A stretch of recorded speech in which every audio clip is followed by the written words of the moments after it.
Assalamualaikum, salam Syawal. Bertemu kembali dalam edisi Mutakhir Petang di Sabah Hits Online TV bersama saya Rashid Nirham. Kita teruskan ke tajuk utama hari ini.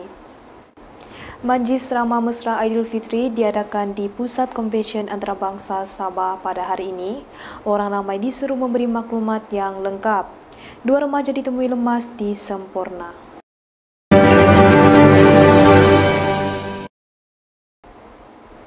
Majlis Ramah Mesra Hari Raya Aidilfitri Kerajaan Negeri Sabah telah berlangsung pada hari ini yang bertempat di Pusat Konvensyen Antarabangsa Sabah yang bermula pada jam 9.30 pagi. Lebih anggaran 1,000 tetamu jemputan telah menghadiri majlis tersebut. Dalam majlis itu juga telah dihadiri oleh Yang di-Pertuan Negeri Tun Johar Marudin serta Yang Amat Berhormat Ketua Menteri Sabah Datuk Seri Panglima Haji Haji Nur. Adalah difahamkan Menteri Tugas-Tugas Khas Datuk Dr. Muhammad Arifin Muhammad Arif yang juga pengerusi jawatan kuasa induk berada di SICC bagi meninjau persiapan majlis berkenaan. Turut hadir Ketua Pegawai Eksekutif SICC Datuk Rosmawati Lasuki, Pengarah Bahagian Istiadat dan Protokol Jabatan Ketua Menteri Safaruddin Halidi dan beberapa pegawai mewakili jabatan serta kementerian yang terlibat. Selamat Hari Raya Aidilfitri, maaf zahir dan batin. Selamat Hari Raya Aidilfitri, maaf zahir dan batin. Selamat Hari Raya khasnya kepada umat Islam semua. Selamat menyambut Aidilfitri kepada seluruh rakyat Sabah di mana jua anda berada. Kerajaan Sabah perlu membuat aduan tulen berhubung 40% hasil yang dikutip oleh Putrajaya daripada negeri tersebut sebagai penjajahan Malaysia 1963. Kerajaan negeri harus membuat aduan dan hal ini telah disampaikan semasa Majlis Ramah Mesra dan sesi dialog bersama golongan profesional di sini pada kemarin.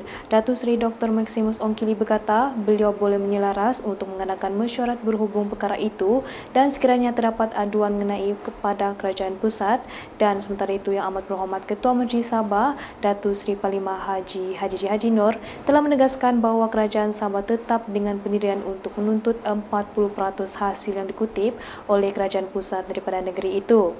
Walaupun peruntukan mengenai perkara itu dinafikan oleh Putrajaya. Tambahnya beliau yang juga Menteri Kewangan Sabah berkata kerajaan negeri akan meneruskan rundingan berhubung perkara itu kerana ia menjadi asas tuntutan dalam MA 63 dan perkara itu adalah pandangan kerajaan persekutuan, tetapi kerajaan negeri berpendirian tetap mengenai hak Sabah dan perlu terus dituntut bersama perkara lain yang tersenarai dalam tuntutan MA 63. Kita kembali selepas ini.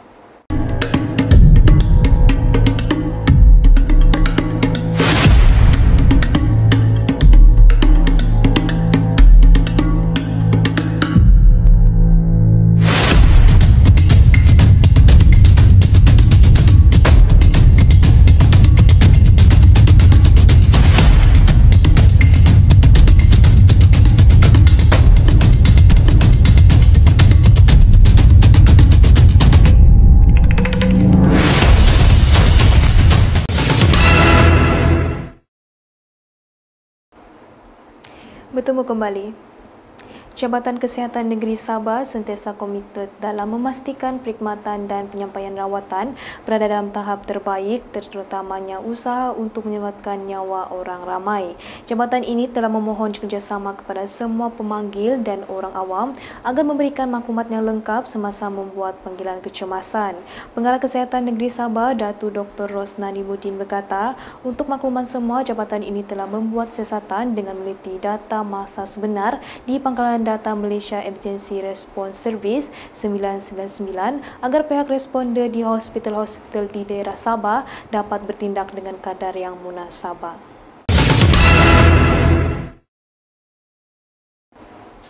Seorang wanita berusia 74 tahun dilaporkan hilang selepas masuk ke hutan di Kampung Langkap Kapal Kota Belud di sini pada 4 Mei yang lalu. Ada difahamkan mangsa dilaporkan hilang sejak Rabu lalu dan operasi pencarian masih dijalankan di kawasan sekitar perkampungan berkenaan.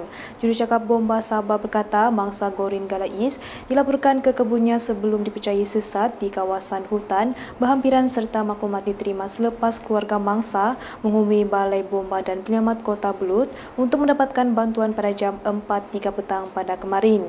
Tambahnya, sepasukan 10 anggota dan pegawai bersama jentera dan pacuan 4 roda digerakkan bergegas ke lokasi kejadian. Operasi mencari dan penyelamat turut dibantu oleh penduduk kampung sekitar dan operasi pencarian yang bermula pada kemarin telah ditangguhkan pada jam 5.30 petang sebelum disambung semula pagi hari ini dan sebarang maklumat lanjut akan dikemas kini dari semasa ke semasa. Kembali selepas ini. Selamat Hari Raya Aidilfitri buat semua dan khususnya seluruh umat Islam di seluruh dunia. Dan selamat Hari Raya Aidilfitri, maaf zahir dan batin. Selamat Hari Raya Aidilfitri, maaf zahir dan batin. Selamat menyambut Hari Raya Aidilfitri dan Selamat Hari Raya Aidilfitri, maaf zahir dan batin ikhlas dari saya. Salam Aidilfitri, maaf zahir dan batin ikhlas dari saya IB Alfi dan keluarga. Selamat Hari Raya Aidilfitri, maaf zahir dan batin. Bertemu kembali. Dua remaja ditemui lemas apabila jeti tempat mereka berlepak roboh dalam kejadian berhampiran dengan pos PGA Gading-Gading Sempurna pada Isnin yang lalu. Dalam kejadian pada jam 4.17 petang itu, dua remaja lelaki berusia 14 dan 19 tahun yang bukan warga negara telah ditemukan lemas kira-kira pada 10 minit kemudian. Ketua Polis Daerah Superintenden Muhammad Farandi Abdullah berkata, dua daripada 8 mangsa itu dilaporkan hilang selepas jeti itu roboh, namun 6 mangsa berjaya diselamatkan oleh penduduk kampung manakala 2 mangsa lagi dipercayai hilang sebelum ditemui lemas. Tambahnya, kedua-kedua mangsa cuba diberi bantuan pernafasan tetapi disahkan meninggal dunia pada jam pukul 5.30 petang oleh doktor yang bertugas pada hari tersebut. Serta mengenai insiden jeti roboh itu sedang dilakukan dan polis menasihatkan semua jawatan kuasa kampung supaya membuat pemeriksaan ke atas jeti di kampung masing-masing bagi memastikan keselamatan pengguna sentiasa terjamin.